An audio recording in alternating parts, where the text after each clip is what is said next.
Okay, it's noon time for Central Time, and so far I don't see any student coming in yet for question and answer. So what I would do is go over the topics that is going to cover in this week, and also just give a short introduction to this lecture. So chapter 5, object-oriented programming paradigm, we go into the discussing different paradigm, imperative paradigm, object-oriented programming paradigm, and functional programming paradigms. These are the second paradigm, and I think a lot of students know about what is object-oriented programming in Java and C++.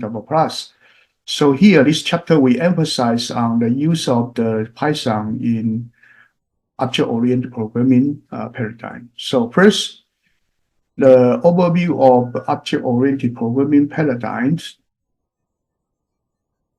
And you must know about what is data encapsulation and the information hiding and data abstraction. Data encapsulation means private data field and the public methods. Okay, these are what you need to know about what is object-oriented programming and what is encapsulation. And here are the object-oriented features. What's more important would be the encapsulation, inheritance, and polymorphism. Usually, these are the typical features that when people discuss the OOP. So if a language with these three factors, then we usually call it a object-oriented programming language.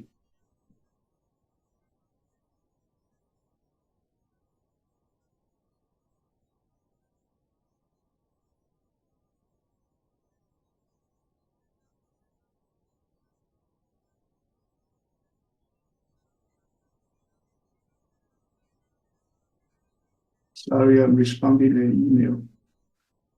Okay, so that's the main features. And other features, I think it's a basic building of a class. So these are different topic of the object-oriented programming languages. And basically, this chapter go over the most of them using the Python language. When you study object-oriented programming, there are so many different topics.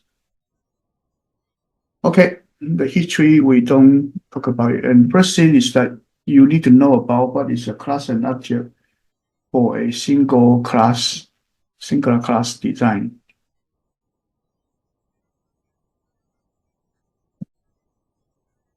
And that talk about what is the attribute, the property, and methods.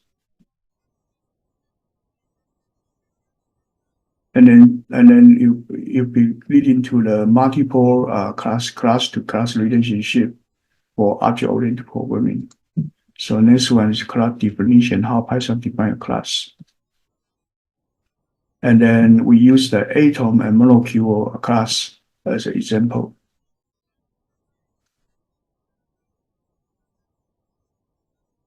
And talk about classes and their use. For example, different kind of class, main class, utility class, helper class, data class, program class, vulnerable class, abstract class, and interfaces. These are different type of classes.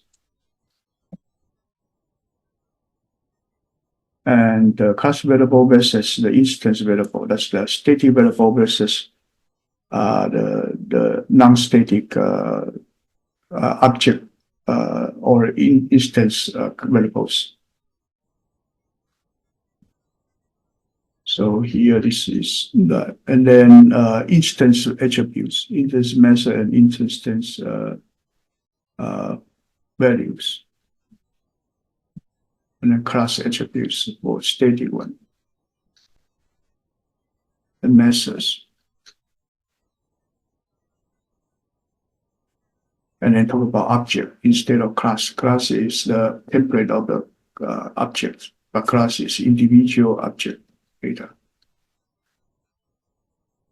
And then talk about class decorators.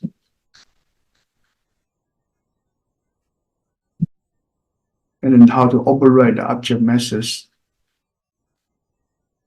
And they are metric function you need to know that related to each operators.